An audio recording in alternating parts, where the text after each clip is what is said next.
does that by sending his prophets out, the men that do his work, to sigh and cry in the streets. The Bible says wisdom crieth out in the streets. Is that what you got?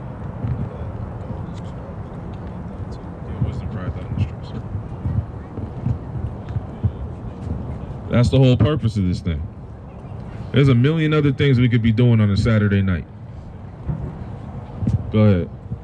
This is Proverbs chapter 1 verse 20. Wisdom crieth without. She uttereth her voice in the streets. Now she uttereth her voice on Facebook. She uttereth her voice in the streets. Just on YouTube videos. She uttereth her voice in the streets. So everybody that don't like what we doing, you ain't got a problem with us. You got a problem with the Bible. And if you got a problem with the Bible, you've got a problem with the Most High God. Bring it up! You take it up with him. Verse 21. She crieth in the chief place of concourse, in the openings of the gates. No, in their mother's basement. In the openings of the gates. On their daddy's laptop. In the openings of the gates. Crieth out in the openings of the gates, man. The chief places of concourse. Mill Ave, that's the chief place of concourse down here in Tempe, Arizona. Phoenix area.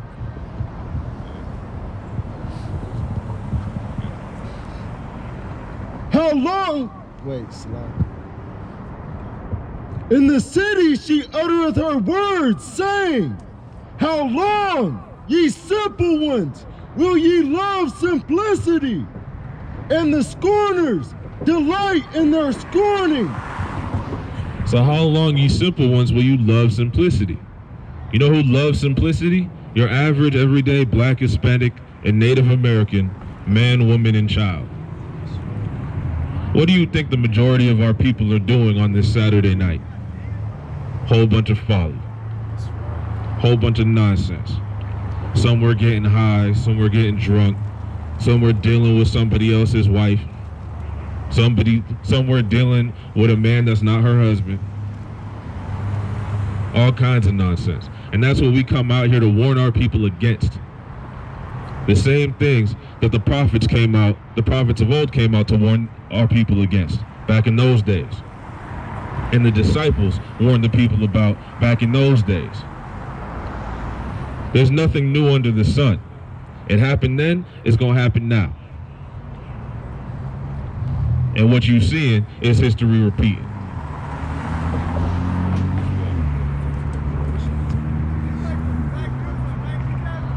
This is Proverbs chapter 15 verse 10.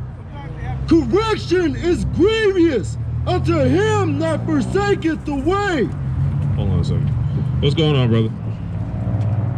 I couldn't, were you talking to us? No? Okay. Read that again from the top. Correction is grievous unto him that forsaketh the way, and he that hateth reproof shall die. So correction is grievous to him that hateth the way, and him that hateth reproof shall die. What you're witnessing out here is reproof. We're preaching to our people. Of course, there's other people around too. There's a whole bunch of white devils. There's a whole bunch of other nations that we don't give a damn about. But this ain't about them. This is about our people. So-called Black people, so-called Hispanic people, and so-called Native American people. Nope, keep that out of your mouth. Please, sir. Keep what out of my mouth? There's no Native Americans being represented here. There's no Native Americans being represented here? No, sir, thank you. Is anybody Native here? You are. I'm not repping this. You're not repping this? Why not? Yeah, please stop that, please. Why won't you rep this? I didn't like what you said about white people. Why not? What did I say? What did I say about? It don't sound good. Well, talk to me. Let me understand. I'm not trying to offend you. If I offended you, help me understand so I can make it right. All right, Asante. Asante? Yeah. What's that mean? Are you serious? That's your language. Go look it up. That's my language. Oh, yeah. Who am I? It means thank you in black. In black? What nation is black, brother? You don't know where I'm from. I'm an Israelite of the tribe of Levi. All right? Hey, you an Israelite of the tribe of Gad. You just too drunk to realize it. And to hell with the goddamn white man. Let's go!